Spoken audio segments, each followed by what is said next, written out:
So I was sharing about the different nomenclatures that I have. So Sunil becomes one, Nimma coach becomes the other, Pungidasa becomes the next one. So Nimma coach essentially translates to your coach, irrespective of whatever niche you are. I work with you, and I am your coach. That space is always open.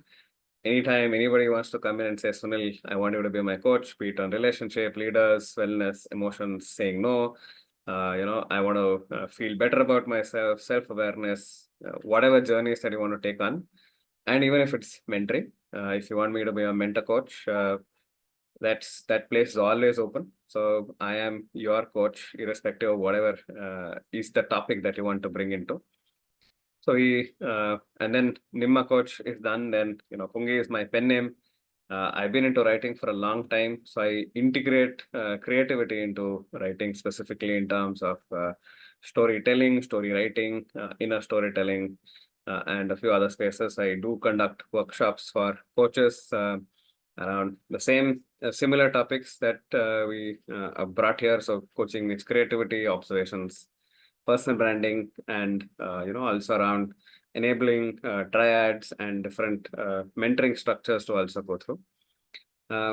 This is all that I do. All that I am is that I'm a very fun-loving, very easygoing person.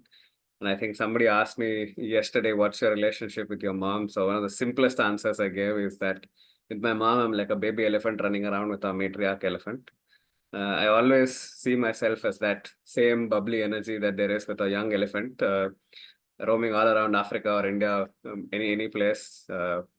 Very happy and very chilled about life. I'm like, somebody else will take care of whatever the problems is. So problems will come, problems will go. But I am, loving to just enjoy this place of being who I am and enjoy the growth space. So yeah, that's who I am. There's a lot of other aspects also. So, coming to today's space, so I think, I was also in a conversation yesterday with somebody who's an MCC, who's a supervisor. And one of the things, she was sharing in terms of what supervising is how can we be the observer as well as be the observed at the same place. And, for her, the complexity was even bigger because she was looking at how the coach, who is her client, is with their client. So there's a dynamics in terms of what the client is sharing, and then what the perception of what the coach feels is. And then when they bring it to supervision, how the supervisees, biases, interpretation, storytelling is also coming into the picture. And how can they stay off this entire game that's being played, all the other emotions that are at play in different directions and different tangents that are at place. So all that we are observing with ourselves and with the client. So in this particular, say, reading the room, I think, so reading the room metaphorically is about how we're able to see, observe, and somewhere understand, possibly not understand, but observe what the client is sharing. Also what is said, sometimes what is unsaid, what is left unsaid, reading between the lines, reading between the pauses. Now there's more in terms of even how we are showing up, right? So how we show up as ourselves in that session, what brought us to this conversation, our energies, our emotions, our thought processes. Am I worried about somebody calling me in the middle of a session while I'm taking the session? There's so many things that's come. Can I switch off everything and be with the client? And also, am I reading myself at this space? Am I reading the client? Because I am also human, the other side is also a human. So what's going to happen in this is this interactive space. How do we see all of this moving forward is the overall crux of the conversation. And also I want, and I made a pact with myself that I will not get into any workshop or webinars with too much of presentation. So today also there will be no much presentation. But there will be spaces where, I've taken a lot of time, a lot of effort, and made videos about myself where I am talking to a camera. So you will see that possibly through YouTube. I'll share those links. and then you will get a chance to observe that and give your feedback as to what you are observing. And then I can also share other things that I have brought to the topic, knowing what all should I cover. So anything that we also discover in the process becomes additional learning, right? So are we game? Does that look interesting?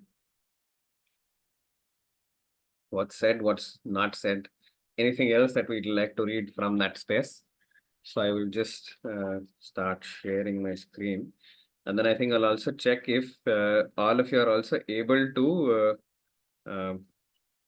sort of read or, like listen to whatever is being shared. So, yeah.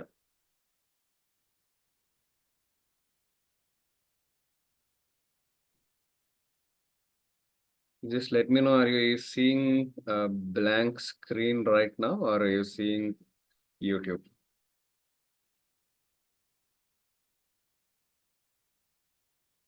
YouTube is loading, Sunil. Thank you. Yeah, so that's me. That's me. Everything is the same, but the avatar is slightly different for today. Uh, I will try and play this. Also, just check if you're able to see or hear it. I think that's the only thing I have to just check.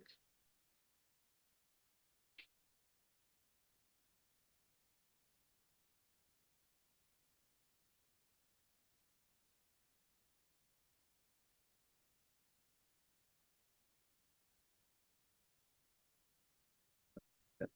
So you're not able to listen, so I have to share with something.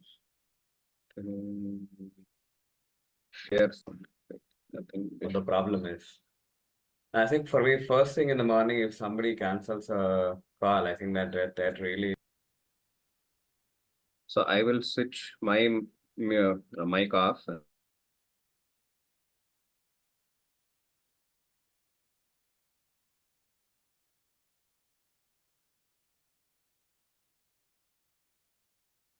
Hmm. How do I even begin to tell you what the problem is? I think for me, first thing in the morning, if somebody cancels a call, I think that really is something that really irritates me. It really makes me feel uh, like my time is not valued, and I and with that, I am not valued as a person. I don't like it. It's not that I have anything against the person that comes late, because there's possibly circumstances, there's something that happens, there's life happens. I understand that, but essentially, I really hate it if sometimes they don't inform me, and they have very casual tone about the whole.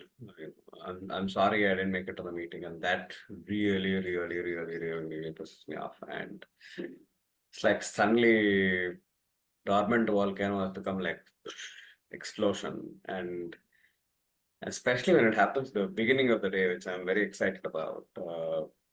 That really rocks my day.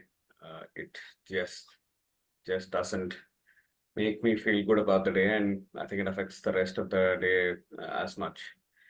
Um, yeah, and currently I don't feel such a level of it, like anger, but hey, when it switches, it's a flip. I don't think I want anybody I know to get exposed to my anger. And my problem with that is that it spoils my day, and it really takes me like a really long time to get back to absolute normal. And that for me is how yeah, how I don't want my day to start. Yeah.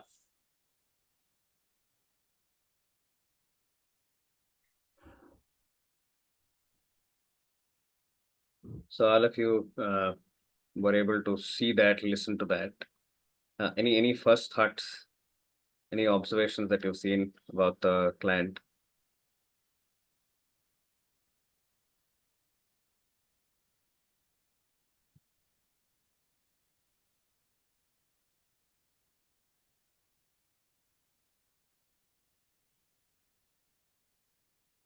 So how is the body language of the client?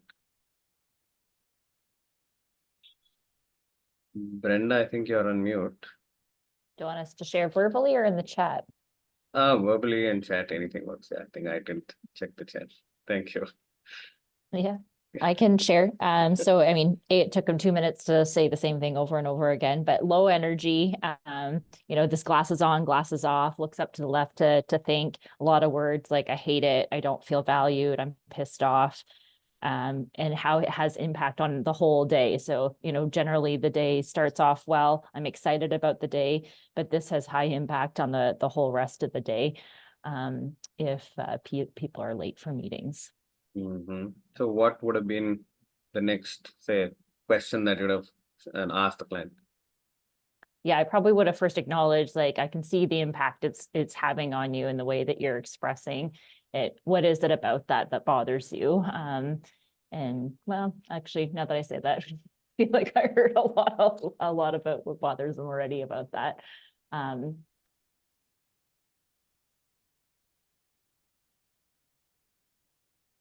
Yeah, I think more just, I don't know what the context of what we were trying to accomplish. If the coaching agreement had already been established, is this something that we're going to try to work through in the conversation today? But that would be probably where I would start then. Absolutely. I think fantastic observations on the glass shift and the tonality. So here, when you are observing as coaches, one of the things you are also possibly trying to look for is what are the needs of the client? Are they being met, not being met?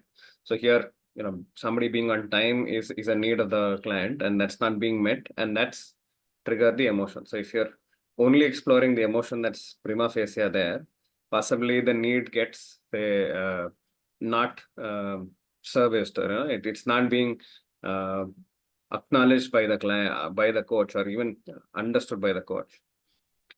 And then in terms of even there, the client at some point takes a pause and says, I don't know what I'm feeling, and then says, looks somewhere, process it, and then says, no, I'm feeling like this, I'm feeling possibly anger. But if you see the tone across the entire session, even though there's expression of anger, is almost the same. The energy, intonation, the tonality, all of that is almost like the same structure. So even though the emotion that is being expressed is intense, the voice doesn't change. So there could be people where the voice may not be your first way of understanding who the client is or what the client is feeling. So there are other methods. So for somebody it is the voice, for somebody it may not be. But also I don't know if you guys observed, at some point it's a volcano, it bursts. Like there was that poof movement. And that was a switch between the usual, or like the plain structure, and then it goes off. There's a high and then there's a low, and then it almost comes back to usual. So another point of exploration there would be saying, hey, what was that?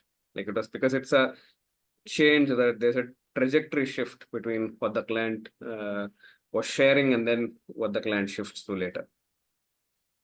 So there's again an emotion, there's again a need, and then possibly also, if you are somebody who hates being late, there's also possibly a reaction from your end saying, hey, what am I feeling? Do I say +1 to the client and say, I also know this? Or are you empathizing? Are you sympathizing with the client? Are you mirroring the client? Hey, saying, yes, it's perfectly right for you to be angry. There's very easy for you to go off your membrane of being the coach, enter into their space. And I've had many peer coaching conversations where I think I have been, say, possibly irritated, but then the next, say, 1 or 2 questions, the client has become the coach has become more irritated for me. So it's almost I think they've taken my emotion, taken it upon themselves, and said, yeah, that's right. Right. So there's a very real possibility. So as much as we are observing ourselves, the client, we are also observing ourselves in this process. Are we getting agitated? Are we getting triggered? Are we getting some other memories? Is there another thought that's been triggered because of 1 or 2 words that the client has shared? Yeah, I think also, Ellen's also put it, what belief systems are connected to these emotions, right? So That also is a wonderful question. But do we observe all of that? And also, do we process all of that? That's, I think, also a very important part in terms of the reading the room space. Are we observing it to process, make understanding or learning about how the client is sharing? Are we running our own parallel story within the same space? Because that's where presencing, that's where awareness, that's where, being non-neutral, non-judgmental and all of that comes into picture. Are we doing all of that in the session is also something that we'll also need to say parallelly be aware of. We are as much reading ourselves as we're reading the room on the outside. So any other questions? Any other thoughts? Thanks, Brenda, for sharing. So any other thoughts? Anybody else? I see a lot of these looking up a lot while expressing something passionately. That's a good observation, Rajesh. Emotions are real. Feeling not happy with himself. So feeling not happy with himself may not be the exact same thing that the client is feeling, but it's almost our version of what the client, you are saying the client is not feeling happy. What we have to observe is the emotion in isolation. So possibly there's frustration, possibly there's irritation, possibly there's something along those lines, but you allow the client to define it rather than you defining it. So another question as a follow-up is, now that you've shared this, how are you feeling after you've shared all of this? It's like a centering spacing. How are they feeling after all of that? You can paraphrase or you can directly share. So that could be one of the ways in which you are following it up, because you're staying with the present at that point. The client has shared so much, you're with the client, you're staying in the vicinity of the client, but giving them space. But you're not going ahead of the client or going behind the client. So there's this, you're not going in the past, you're not going in the future, you're staying there with the client. It's like you're kayaking or like whatever that you do on the river. The river is flowing and the river is taking you with it. You don't command the river. So you don't judge the river, you don't label the river, right? So I think that sort of a river thing somewhat mapped with Justin. I saw a very split second smile come in somewhere and then vanish. Right. So I, as much as this is, I still read the room, right? So I am still seeing possibly something that's happening on the other side, even though it is a session that's happening. So that also is something that you will have to develop as practice. Learner coaches, I think I forgot in terms of asking where are you in your coaching journeys. But for learner coaches, it's like a place for you to say, am I observing all of this? These are also parameters for me to even be aware of. So are we aware of these things? Yeah. Bruksha, any question that you had? I'm sorry. I had put it in the chat. I got unmuted by mistake. My question Yeah. was, so is it okay to empathize with the client and jump in? Because sometimes if you yourself, I mean, of course, you try to be neutral, but if the client shares something which is really, it is something which has bothered you also at some point of time and genuinely, or you can empathize with that person. So is it okay to chip in and let them know that, kind of empathize? Or as you said, it would be you not, you be going ahead of time and, trying to take charge? Or should you just be an observer in this, like without any emotion? Can you throw a bit light on that? Thank you. Yeah, I think without any emotion, somewhere I think we'll be, kidding ourselves if we're saying without any emotion. But is that emotion being expressed to the client side? Is that going to affect the client? I think we'll have to be mindful of that, right? So possibly the client, there was one session where the client was sharing about their relationship with their father. And possibly, that could have been a space where it triggers me saying, hey, something else is there here. So that's one. Or they're possibly talking about a bad boss situation, right? And then I also have had some experience with the bad boss. If that's the condition there is, then I don't know, am I reacting for myself or am I reacting for the client? And also, is there even a need for a reaction? So what we are allowing is say the water to flow and take us wherever. So the client is taking us with him or with her, right? So if you feel that, say, somebody is like putting down tears, or there's something very intense, you acknowledge the intensity of their emotion or acknowledge the presence of that emotion. I sense or I feel that, this is something intense for you. How are you processing this? Could be one of the easiest ways you can come up with, keeping it still client centric. You not jumping in. So for me, the word jumping in is almost like I want to jump in to save them, right? It is almost coming around that area. So we don't need to save. There's no toad, a princess, a prince, whatever on the other side. So all we have to do is hold that space. Say, for example, now, so very easily we are separated by a screen membrane. So if you're able to see it as a membrane, that you don't go into their territory and they don't come into yours, you're not letting your thought processes, your biases, your emotions get into theirs, and you're not also allowing that, I think, transference, counter transference also to happen. Then that allow us to be present with the client. It's not that it's bad to empathize. Is if you're allowing empathy to come to a place where our presence gets diluted, then possibly that may not be the best course of action. Yeah. So I think we are already 20 minutes in. So I have another 2 videos. The challenge that I wanted to bring was, what if the client speaks in another language, right? Do you still read the same? And I think possibly there are 3 videos. I will show 2 of them possibly. And then the other videos I will, if you want to, I'll give you some homework. I'll also give you the access to the videos. And then, you can just do your homework and get back to me, and we can have conversations based on that as well. So I will share my screen again. Right, so close this. So I don't know how many of you here know the language in India called Kannada. If you know, you raise your hands. If you don't know, fantastic. I think it makes my job easier.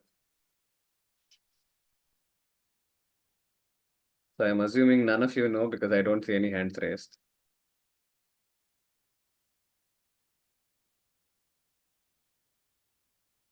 I'm particularly sure if AI would have heard some of it. And Ramona, you know Kannada? Yes, yes. Yeah, fantastic. Then yeah, I think we'll come back to that. ನೋಡಪ್ಪ ನಮ್ಮ manager ನನ್ ಬೇಜಾನ್ ತಂತಿದ್ದಾನೆ. ದಿನ ಬೆಳಗಾದ್ರೆ phone ಮಾಡಿ ಕೇಳ. ಅದು ಏನದು ದಿನಾ ಬೆಳಗ್ಗೆ ಫೋನ್ ಮಾಡಿದ ತಕ್ಷಣ ಸ್ಟೇಟಸ್ ಅಪ್ಡೇಟ್ ಅಲ್ಲಿ ಕೇಳೋದು, ಏನಾಯ್ತು ಅಂತ. ನಿನ್ನೆ ರಾತ್ರಿ ಹೇಳಿ ಹೋಗಿರ್ತೀವಿ, ಮೀಟಿಂಗ್ ಆಗಿರುತ್ತೆ 7:30 ಜರ್ಮನ್ ಕೊಲೀಗ್ಸ್ ಜೊತೆ. ಈಗ ಬೆಳಗ್ಗೆ ಬಂದ ತಕ್ಷಣ 8:30 ಬೆಳಗ್ಗೆ ಬಂದ ತಕ್ಷಣ ಹೇಳಿದ ತಕ್ಷಣ ಹೇಳ್ಬೇಕಾ, ಬೆಳಗ್ಗೆ 1ಕ್ಕೆ ಹೋಗಿದ್ವಿ 2ಕ್ಕೆ ಹೋಗಿದ್ವಿ ಊಟ ಮಾಡ್ತೀವಿ ಅಲ್ಲೂ ಸಿಗ್ವಿ ಅಂತ. You can turn on irritation subtitles. ಅಂತೀಯ, ನನ್ಗೆ ತಲೆ ಕೆಟ್ಟೋಗ್ಬಿಟ್ಟಿದೆ. ನಾನ್ ಹೇಳ್ಬಿಟ್ಟಿದ್ದೀನಿ ಅವ್ರಿಗೆ, ಇನ್ನೊಂದ್ಸತಿ ಏನಾರ ಮಾಡಿದ್ರೆ ನಂಗೆ ಸಿಕ್ಕಾಪಟ್ಟೆ ಕೋಪ ಬರುತ್ತೆ ಸರ್. ನನ್ ಗ್ಯಾರಂಟಿ ನಾನು ರೆಸಿಗ್ನೇಷನ್ ಲೆಟರ್ ಕೊಟ್ಬಿಟ್ಟು ಮನೆಗೆ ಹೋಗ್ತಾ ಇರ್ತೀನಿ. ನನ್ಗೇನ್ ತೊಂದರೆ ಇಲ್ಲ. ನಿಮ್ ಸಾಫ್ಟ್ವೇರ್ ವರ್ಕ್ ಆಯ್ತು ಅಂದ್ರೆ ಆಯ್ತು, ವರ್ಕ್ ಆಗಿಲ್ಲ ಅಂದ್ರೆ ಆಯ್ತು. ನನ್ಗೇನ್ ಬೇರೆ ಕಡೆ ಕೆಲಸ ಸಿಗತ್ತೆ, ಇಲ್ಲೇ ಕೆಲಸ ಮಾಡ್ಬೇಕು ಅಂತ ಏನಿಲ್ಲ. ಬೇರೆ ಕಡೆ ಕೆಲಸ ಸಿಗತ್ತೆ, ನಾನು ಹೋಗ್ತೀನಿ. ಇಲ್ಲಿ ನಿಮ್ ತರ ನಿಮ್ ಕೆಳಗಡೆ ಎಲ್ಲ ಮಾಡ್ಕೊಂಡಿರೋ ನನ್ ಕೆಲ ಆಗಲ್ಲ. ಅಬ್ಸಲ್ಯೂಟ್ಲಿ ನಾಟ್ ಪಾಸಿಬಲ್ ಅಂತ ಹೇಳ್ಬಿಟ್ಟಿದೀನಿ. ಅವ್ ಏನಾರ ಕೆಮ್ತಾರೆ ಅಂದ್ರೆ ಕೆಮ್ಕೊಳ್ಳಿ, ನಂಗೇನ್ ಬೇಜಾರಿಲ್ಲ. ನೋಡು, ಅದೆಲ್ಲ ನಮ್ಮ ಹತ್ರ ನಡೆಯಲ್ಲ ಅಂತ ಹೇಳ್ಬಿಟ್ಟಿದೀನಿ, ಆಯ್ತಾ? ಸೊ ಮುಖ್ಯದ್ ಏನೇ ಇದ್ರು ಅವರು ಮಾಡ್ಕೊಳ್ಳಿ. I don't really care. So ಈ ಎಂತ ಸ್ಟೋರಿ ಮಾರೆ, ನಾನು ಹೇಳ್ತಾ ಇದೀನಿ ಅವ್ರಿಗೆ, ಇಲ್ಲ ನಾಳೆ ಮಾಡ್ಕೊಡ್ತೀನಿ, ನಾಡಿದ್ದು ಮಾಡ್ಕೊಡ್ತೀನಿ ಅಂತ.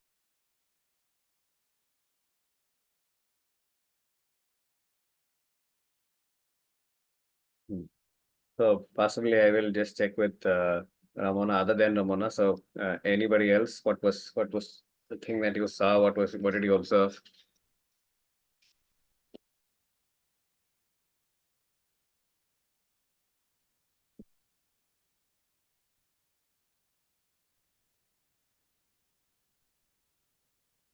He was probably complaining about his manager. He was complaining about some money, or he was complaining about promotions, something that was not right he seems to be disturbed about it, and his tone kind of matched his feelings.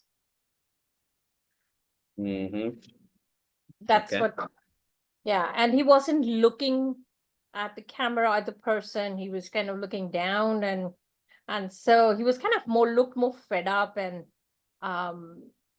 it's more like he couldn't face what was going on.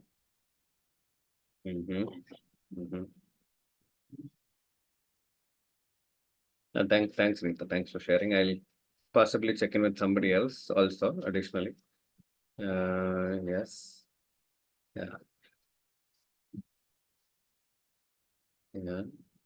Sounds fed up. So what I'm reading is, yeah, I'm done with this. Serious and annoyed. Okay. Tonality is there.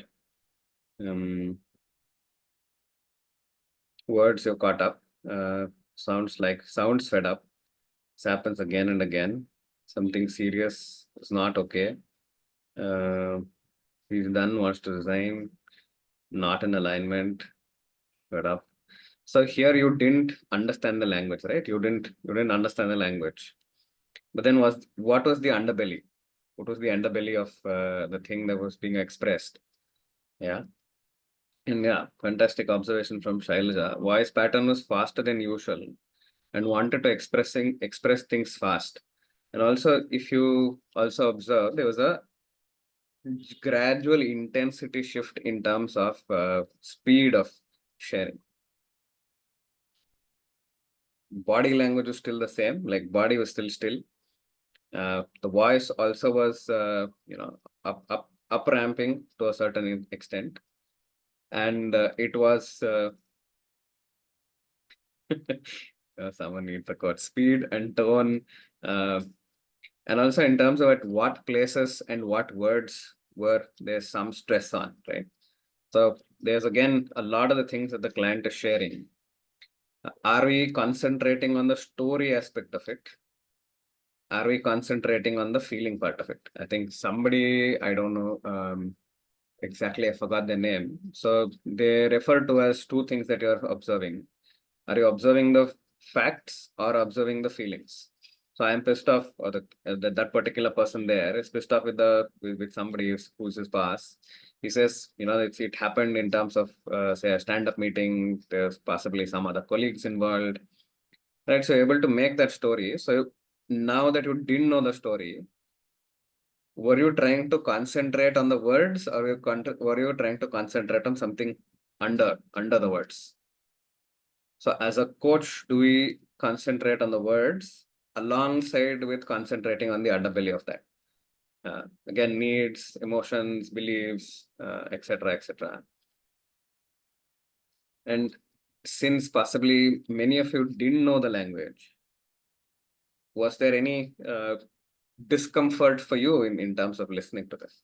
And say possibly if I was your client, would you have had some discomfort? Maybe to see how to.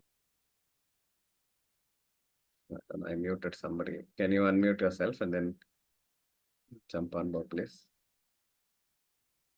Tamara, you wanted to share something?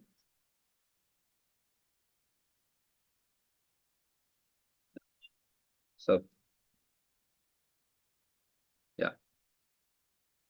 I think I also forgot my train of thoughts. Yeah. So, were you concentrating on the language because you didn't know the language? Are you switched off? So you don't know the language, possibly don't know the metaphors, you possibly don't know, some of the internal storytelling that's happening. You're only seeing you're only listening beyond the language. And do you also do that when, say, it's the same language that somebody is, yeah, are you able to focus beyond the language is the question. It's a reflective question. Sunanda has raised a hand. Sunanda, anything that you would like to share, please unmute. Yeah. Yes. So some of the words actually, you could understand, but it's largely the body language, the emotion in the voice that stood out. But yes, it made me realize that language is somewhat a key player, because I was just wondering what you say to a person whose language you do not understand. Because at the end of the day, if as a coach, I am expected to, speak to the client and I either get him off that high of anger and being frustrated. So what do I really say? Because here, then I'm just reacting to the emotion myself. Because I can only say that, I can sense that you are angry. I can see that you are upset. But beyond that, I do not have, the language with which the words, because he says several things. In English, he only just said calling again and again, right? So why does calling again and again bother? So let's see if that's the question that I want to ask. But if I don't know the language, then I can't ask that. Absolutely, absolutely. Language So does I'm play a then part. responding to just the body language and the emotion, not the thought process behind it. Absolutely, No, absolutely. Rajesh, yeah, please. go I ahead. need to make, given the fact that we know that 70% of communication is nonverbal, it was an interesting exercise to see to read what was not being understood, or just to read the emotions, to read the body language, and decode that. So I like the point you made about facts and feelings. I think sometimes our cognitive mind is focused too much on what the words are saying and what do you mean, and we get into the intellectual aspect of it, and sometimes probably overlook the feelings that are associated with that emotion. Absolutely, absolutely. Okay, I think we get sucked into the story, saying, "Hey, I also feel that." So we get sucked into the story, and possibly also coming to what Geet, can I answer that and come to you? Sure, please go Yeah. ahead. So what Sunanda was sharing in terms of how language becomes important. I have not seen an actual demonstration, but I've heard of demonstrations where possibly one of the coach was speaking Spanish and the other coach was speaking possibly something else. But basically, in that session, both of them knew English, but then they experimented where they don't go to English. They're talking in their languages. And then say if I don't know Kannada, this is the case here, I am still sensing. And then possibly I tell I'm sensing that you're feeling possibly unheard as a person, that your feelings are not heard. If that's a statement that I'm making, possibly a controversial statement at this. If I know am I processing it and putting it there, but I have put something, even though he doesn't know, he or she on the other side doesn't know the language. They have that innate feeling that this person listened to me and is asking me something about it. So it is also making the client feel safe. The client finds the answers. Sometimes also at some point is pushing the boundaries, saying, are our questions actually there, or the client is finding their own answers through their own methods and ways. And I have heard of demonstrations where both the coach and the client are not speaking the same verbal language. The non-verbal, that 70% and beyond, that we're able to see, sense, observe is huge. It's a lot of data, right? So Geet, and then over to Ellen. I just wanted to share that many a times in a coaching conversation, when we are hearing the client speak about his or her issue, there is many a times those non-verbal incongruence that we notice. So it's also making me realize that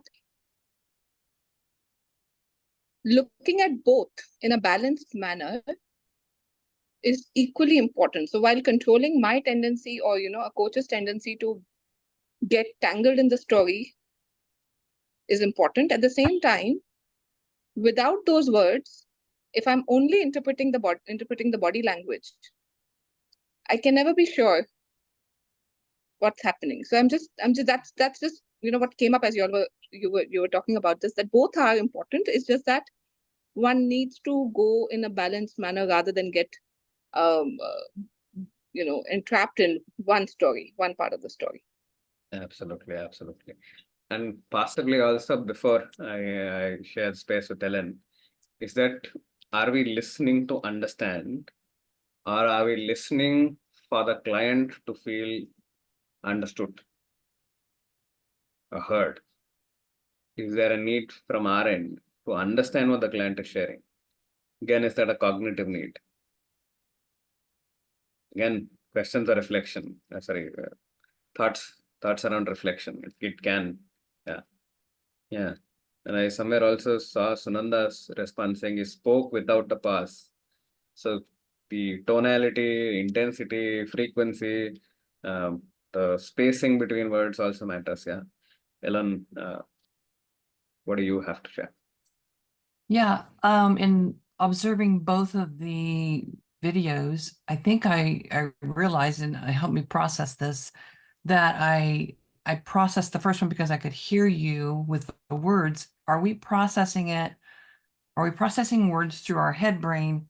And then because we couldn't hear the words the second time, or I didn't understand the words, so then are we processing the body language or the emotion with our heart brain? Or can we connect that with this observation? I'm asking. I think, yeah. So possibly there is that connection. I don't know if it's exactly heart brainish. You know, like you've seen acts of kindness, you've seen acts of empathy. It's so many creatures that possibly don't even have a language, right? So sometime uh, if a person is trying to cross the road, you don't know them, you know that they're struggling. By the body language, you know it's something that's difficult for them right now. So you go and you ask, saying, "Can I help you?" So even though there's zero verbal communication, you've seen XYZ from a distance, you felt that need to go and help.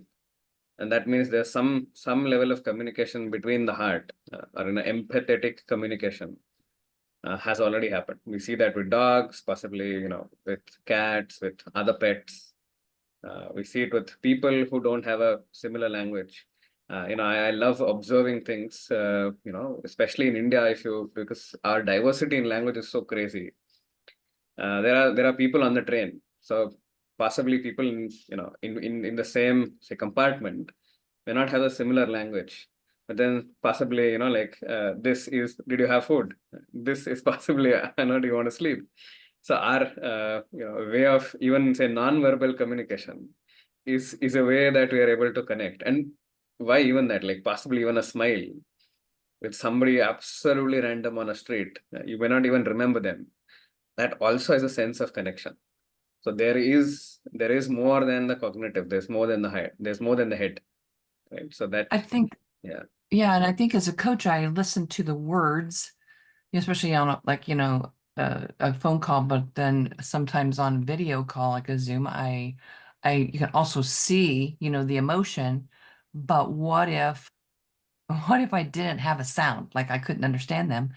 Would my questions be different, and would my heart brain, if I can process that like that, then and then purposely, just to see if I couldn't hear them, would my questions be different because I'm feeling from here, or I'm coaching from here more than here? Absolutely.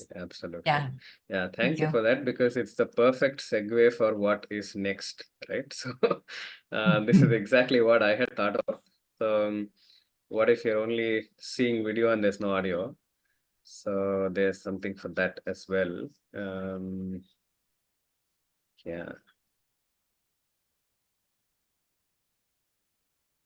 So yeah, I think the screen share is already green.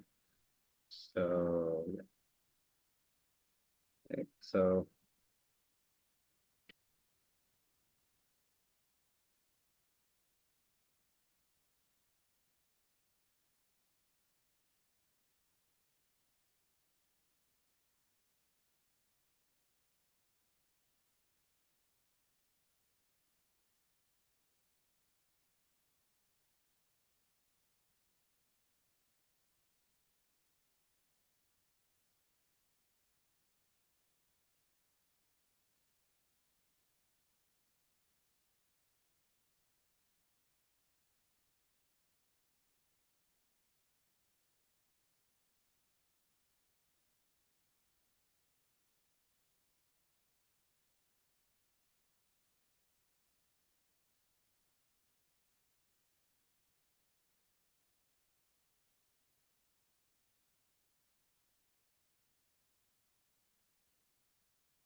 So you didn't hear anything. So did that change anything for you? Was there something else that happened?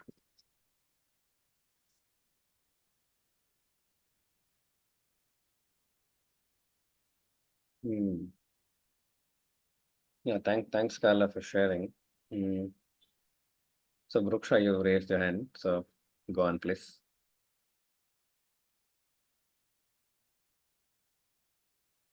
Yeah, I think, of course, because you're already given the heads up that there's going to be no audio, but still the mind probably takes a little while to get adjusted to not having any audio, at least for a few seconds. And after that, I think the body language was very prominent, as in he was probably trying to talking of one scenario or the other scenario, and then he was initially open, and then something got to him and he was like kind of closed off with like trying to, you know, fold his hands and got into a kind of pensive mode.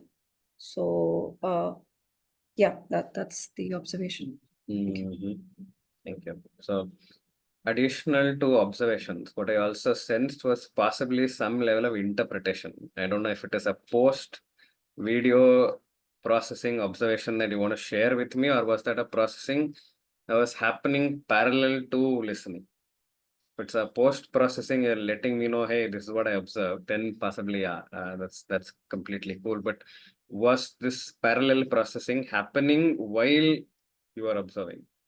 If then we are not fully with the client, because the folding of the hands could mean hundreds of things. That there's possibly a fan here that makes me feel cold. And that's my default. That's that been there for so many years. And then I also do it, pause. And then there's initially, if you see, I am like away, and then I move towards the screen. So there are also those changes. You don't know my story, right? So I may have, I may be telling I need to protect myself, but that could also mean nothing for me. But you don't assume. You don't assume. That's the thing. You observe and bring it back to the client, saying, when you're doing XYZ, this is what I observed. Is there something that opens up because of that? What are your thoughts on it? How do you see this space, etc., etc., etc.? Right? Yeah. Sunanda, if you can unmute and let me know.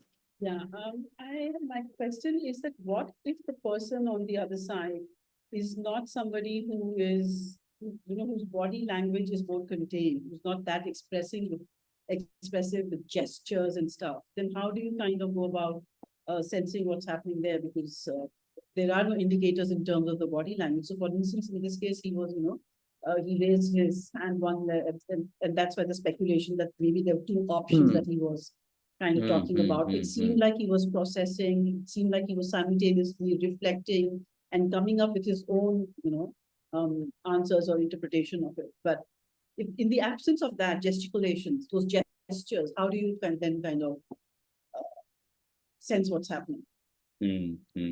Correct. So what I'm trying to sort of also do through these exercises is to take you through layers of a conversation, right? So if in a particular space this happens, that you're not able to listen in terms of whatever is happening, you're listening to not the words, but you're listening to the body language of the person. But if the body language is also not the most expressive space, then you still have other things at your disposal, right? So the next aspect, I think the next video that we see will also be an indication of that there are other sensors at play that you can still switch on, that will enable you to still stay with the client. So there are different sensors. The eye is one sensor, the ear is another sensor, the vibe check is another sensor, and then the emotional vibes, the heart brain sort of a space, that also is another sensor. So, and also intuitively your body is sensing, right? So if you're watching a film, if the intention of that screenplay at that point is to feel anger, possibly at some point you are mirroring that anger. So somewhere also your own body becomes how do I say it? Becomes the place for, say, some exploration also to happen. So even if the person on the other side is not expressive in terms of the body language, hand movement, triggers, you are not able to see that. There are other elements or other sensors that you still have as coaches, as individuals, to say, okay, yes. Thank you. Yeah. So body and the eyes tell a lot, is what Monique is sharing. Absolutely, absolutely. And Claire shares eyes are important. Up is new insight, down is focusing on the problem. I think for me, that's also a new insight. I will have to check and see my videos if there was a new insight when I put it up, when I put it on. Also, do not look at generalization stuff. May help you, may not help you. And another radar that you can look at is what are the metaphors. I think what are the metaphors, what are the similes. I think the first video that you saw was volcanic eruption. So what is that volcanic eruption? What's coming out of that eruption? Is that helpful for us? Like, it depends again on the contract. We stay with the contract, use the metaphor in terms of the contract. We're also able to see intonation switches. I also did an intonation switch before, before I got into that. And then also there's like speed switch. So we are also able to see all of that, irrespective of my body language. So we have verbal language, we're off at times. Body language, we're off at times. What other languages do we still have? We have a sensing language. It says the coach is able to sense XYZ with the client and bring it up. So we are also using all of our senses to enable the client to move forward, not just the listening or the cognitive processing that happens in the brain. At some point, if our brain is switched off in this particular conversation, I think we have better coaches if our brain's off. So I will share another video. I hope this video-based thing and reflection is interesting and is not really something that is not interesting for you. So we did this. Yeah, I think we are at that place where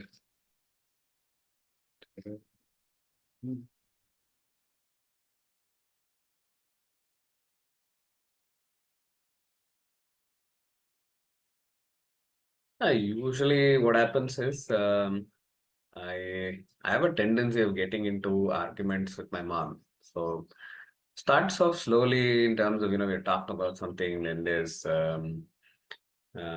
something that happens that flips inside of her. And I know that the room becomes very tense. It's almost as if I'm reading the room and I know, oh shit, something's burning here. And you don't get to smell the burn, but I think but at least I get to sense that there's something burning, and suddenly the energy in the rooms is dropped. There's like a palpable tension in the air.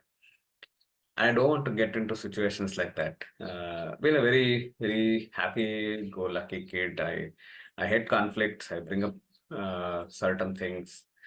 I don't really know for sure. Yeah, and I'm not even sure why I'm bringing this up today. But I felt this was something that I should talk about in a coaching call and really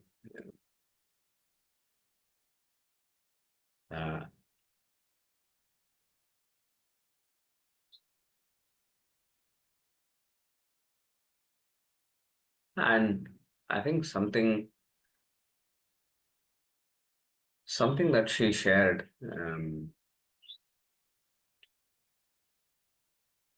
yesterday sort of really hit home. Even though I think I fundamentally disagreed with majority of whatever she was saying, still, like experiencing goosebumps at this moment.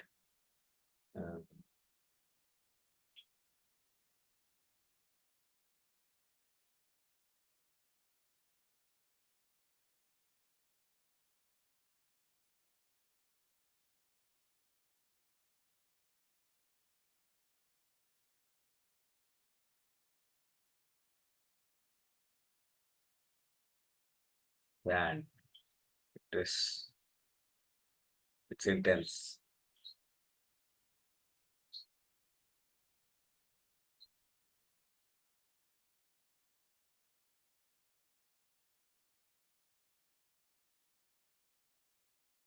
Yes. So your video is off, so you don't know. Okay. Yeah. So video is off. And then were you still able to sense?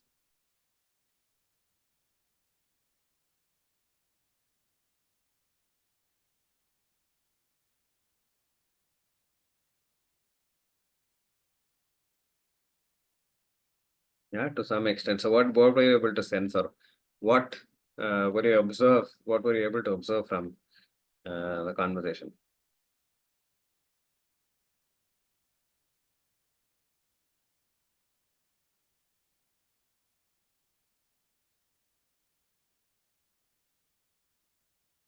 Hmm.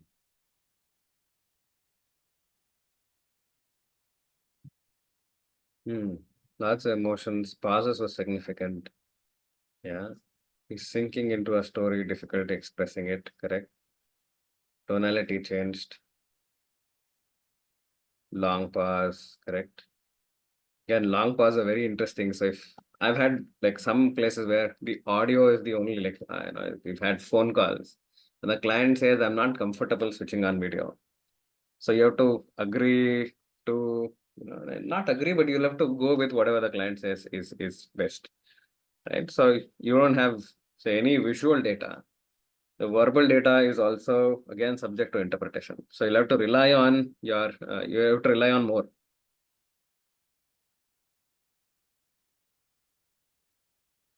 Yeah. Ellen also says, I found myself dismissing the whole conversation, thinking technology has been interruptive, and why should I engage, right? So there's again this disconnection, also possibility, because I am not able to see verbally. And a lot of our learning has been very strongly verbal all across. And like now with all these apps and other stuff, so a lot of our engagement and say interaction has been visual. Are we able to also then go only to anything that's no visual and more? And also answering in terms of technology, I think um, Ellen, possibly we had letters before we had video calls. We had audio calls before we had possibility of video calls. Correct, correct. So there's Claire also saying, I almost wanted to ask if they lost connection, but how can you do that if you may be interrupting inside? Correct. So that's where you rely on the power of silence. When the client is finished, the client will let you know. Or you can say, you can, whenever you finish reflecting, you can always come back to me. You can just share that and come back. It's something like something powerful is happening. And then again, you're not getting distracted on the story, the verbal data, visual data not being there. So, and I think, yeah, that's a playing with or enabling silence is one of the most amazing ways for you to, like really up your game in terms of being a coach.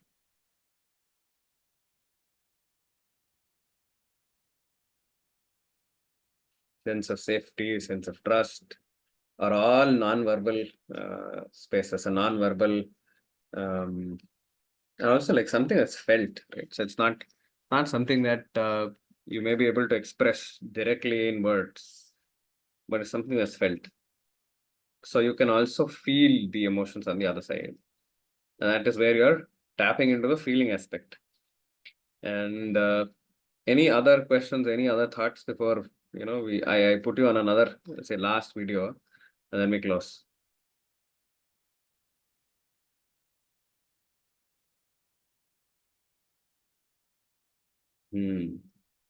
Technology glitches. Yes. Technology, we may think there is a possible technology glitch as well, sometimes with long pauses without a video feedback. So it may happen, but I think if you are enabling that silence to take over, and you somewhere understand deep down, or you're able to feel and sense that the client is in a reflective space, possibly observing their breath, as they share something or not share something. It also is somewhere we can take that forward. Ramona, I think we don't interpret for the client. So what we are doing is, if interpretation is like there's a data, that data is being sensed, the data is being processed, then there's an output. So if there are 4 phases that you're seeing, as coaches, we are with the event sensing, and we don't do internal processing. What we are pushing it is data sensing and processing back to the client, saying one of the things I sensed or observed when you're talking about XYZ is that you paused, you slowed down, your intensity of sharing became different. What happened in that place? And the client somewhere says it was intense. So you can also you can also explore the metaphor, saying, what does intense mean for you? What's your relationship with intense?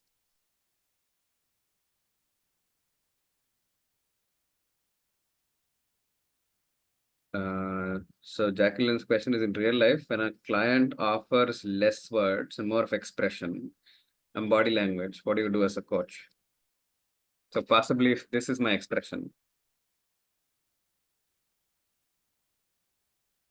you're still getting data, right? You're still getting data. So this is possibly something that the client may not feel most happy with, comfortable with. You don't put a label on that emotion. We observe, we come back. We observe, we put it back. Does that answer your question, Jacqueline? Yes, thank you very much. Yeah. As a client slowed down in speech, it almost like he's made a discovery. Yes. So it's almost suddenly saying, oh, damn, right? So it's like you take a pass, saying, wait, I've just offloaded something so huge. So if when you're eating something big, so you take a bite-sized chunk, sort of eat it and then let it swallow, and then that's when later you get in. A client is also bitten into something, and then they're processing it, and it needs time. So you can't continuously eat. So it's like a break in between. And in that, there's a lot of things that are happening. So silence in a session is to be valued. If the client is going non-stop, one after the other, it's almost as if first data. It is the vomit is not yet out. It is the internal storytelling that's practiced over many conversations, internal, external, is what is being there. So when the cup is empty, is when can it have something else. So the silence is almost an indication of an empty cup. It could mean other things or other metaphors, but it's somewhere a space where the client is pausing and saying, what the hell? Oh, wow, that's crazy. Like it could be different stuff. But it's made them pause. It's made them like stand at that place, and something else is holding their attention. And we can ask that, saying what held your attention at that point. And that's after that they've finished their reflection or finished that pass. Right. So any other questions? Yeah, I think conditioned. Yeah, we've been conditioned to not to listen and observe. Correct. Sometimes we're only listening to the words, sometimes we're only listening to body language, sometimes we're only listening to intonation, sometimes we're listening only to some of the words we are able to understand. Sometimes we are able to sort of give attention to this one of the words possibly I am thinking, or one of the words that I know that is a word that I know of. So or something that say, or there's also confirmation bias. So I am thinking that this is what the client is feeling. When a client says something very similar in the same radar space, you're like, oh, exactly, fantastic. So you're like, oh, I'm a good coach. And there's so many other interpretations also that can possibly happen beyond that. So one last video before we close. Is this? I think this is the most amazing one. We have actually gone in perfect sequence.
So how different was this flavor? The client is silent. The client is pausing. The client is not sharing. Hmm.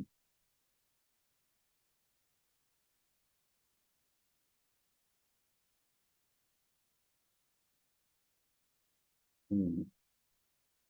I think, yeah, not ready to share the space, possibly. I don't know is, I think, the perfect answer. You shutting down is possibly our interpretation of what is happening. What if, what does the client do when the client says, they have nothing to say, or that long silence is just silence? What I also possibly have seen in some of my experiences is that the client also doesn't know what path they walked, right? For them also it's new. It's almost like it's an unknown for them. They may not be able to find words to articulate it. Silence has definitely had some movement for them internally. It may not be yet visible to the outside world, even to their own worlds, even to their own senses. So when the client was silent here, did you feel uncomfortable as a coach? Did you feel like, oh, get on with it? Why are you so silent? The client doesn't want to be there, seems restless. Deep reflection, distant thoughts. Han, fantastic. What is going on there? I notice you shake your head. What's the silence telling you? What are you listening in that silence? How do you feel after after you've been with silence?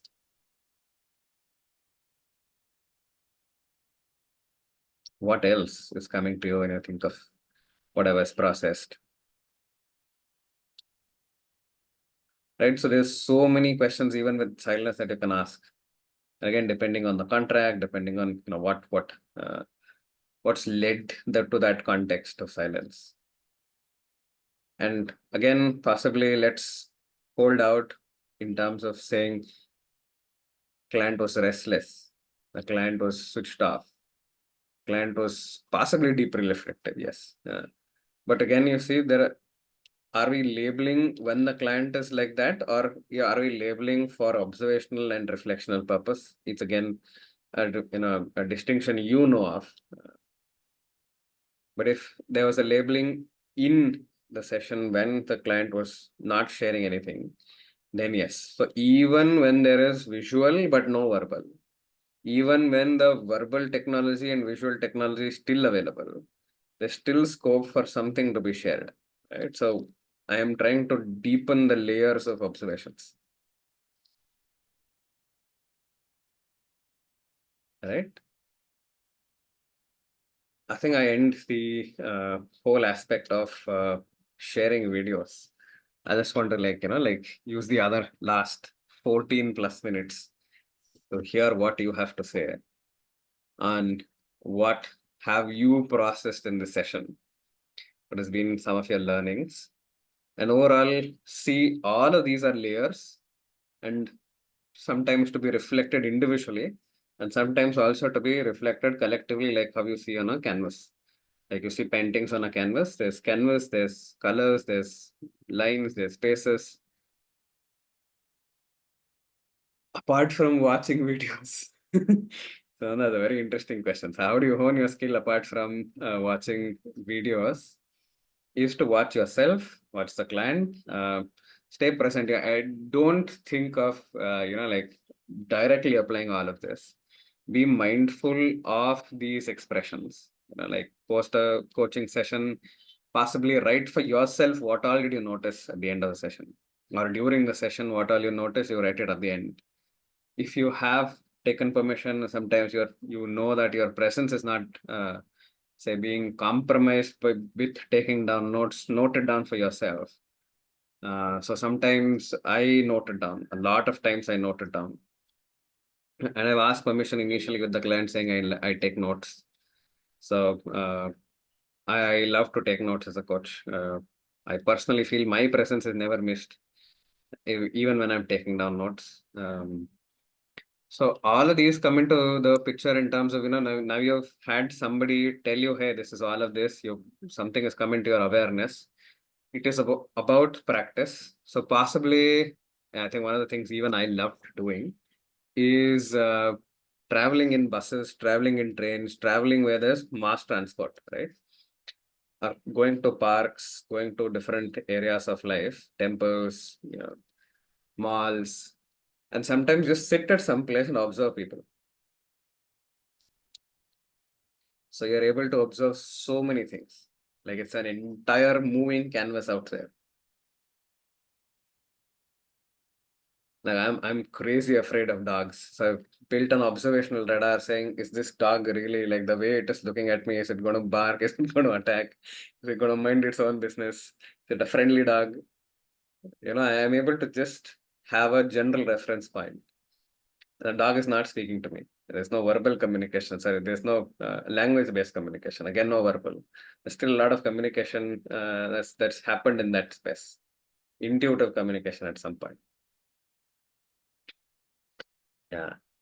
So don't always focus on the words. Don't always focus on the body language. Don't always focus on something else. Like it has to be a cumulative and a wholesome experience, right?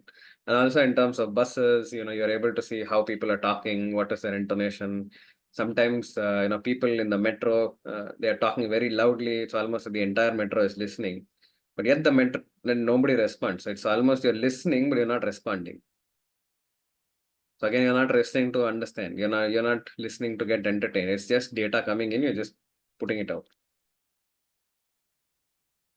Yeah, I think we should have some coaching sessions where neither of us talk on this stuff. So I think that can also be something that can actually be an interesting experiment, right? So apart from watching videos, recording oneself, I think Fazan has put fantastically. Recording oneself, seeing. So, if say, for example, I've been on video, Cohen's been on video, Farnas has been video, Rose has been on video, Rajesh has been on video. I think Ellen, to a certain extent, at some point of time, has been. So when you're seeing the recording or playing it back, can you also say what's happening with them? Because for me, when I was seeing, say, possibly Govind, it was a lot more easier. Farnas also a lot more easier. Rajesh a lot more easier. But with Rose, I was not able to particularly read from her facial expression saying, hey, what was happening, right? So at different points of context, there's a smile, possibly somewhere there was movement in the chair. So I was like, okay, something is like whatever I am sharing, there's some level of feedback, there's some level of processing, etc happening. So And again, cultural differences also come into picture. I think I've not touched the cultural differences of listening. Right. So, Rajesh, over to you.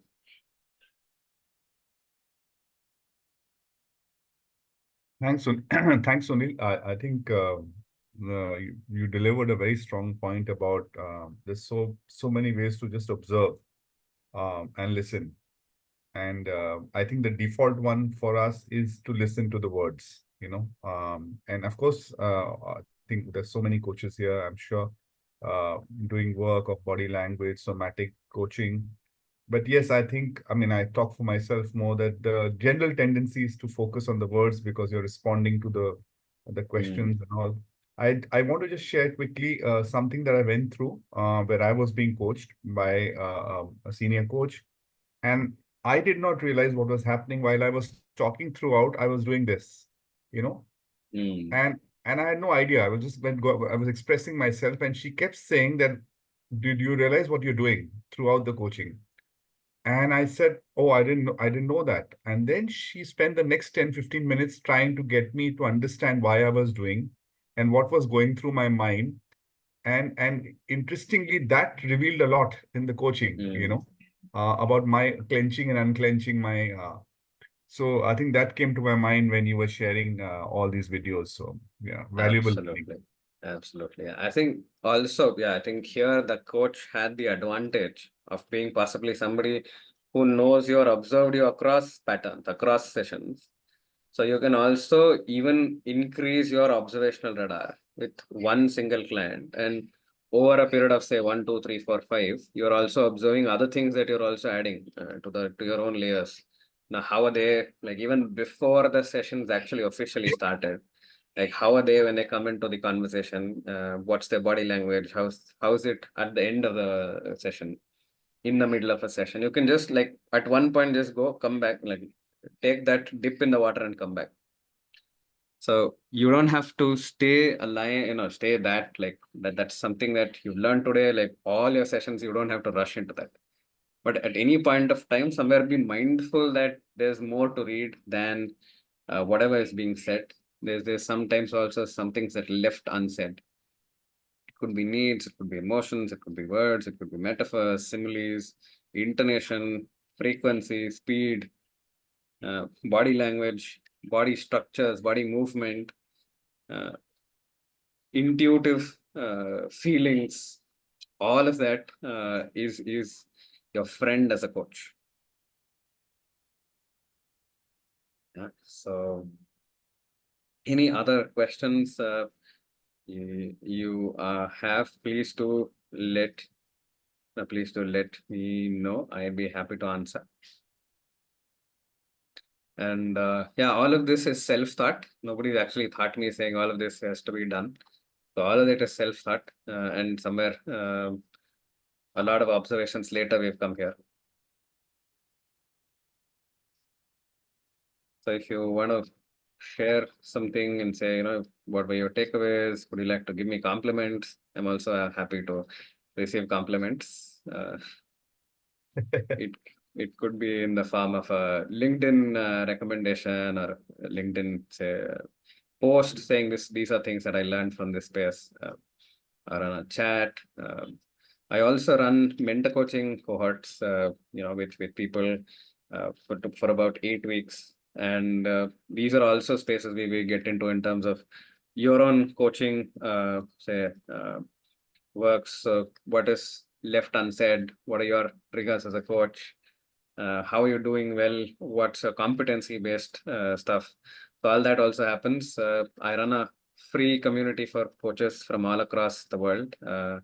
Just jump in and learn. So you can just drop a message to my WhatsApp, and then we can stay connected. And I think there are some places where conversation is something that's the easiest thing we can do. I know we're coming from different places in the world. I'd love to stay connected, like see some collaborations if it can be worked out and take it forward from there. And if you feel that this was interesting and you're part of some other chapter that you are part of in any part of the other world, I'd be very happy to jump on board, deliver these masterclasses, experience shares in all parts of the world as long as it's in English. And even if it is not English, I think it'll be a very interesting expression and an experience to see this. And yeah, I think another point on how we learn is also possibly be open to experiment. Like experiment without video, experiment with, say, possibly reading, say, a TV series or whatever that you're able to see on this thing without without volume. Are you still able to see something? So a lot of different ways you can really bring it. Yeah. Thanks, Rajesh. So I think we closed 4 minutes earlier. We've already taken the picture, so I don't have to do the logistics things again. But yeah, any thoughts, any feelings whatsoever that you would like to express? I'll just close the recording, and then you can express safely as well.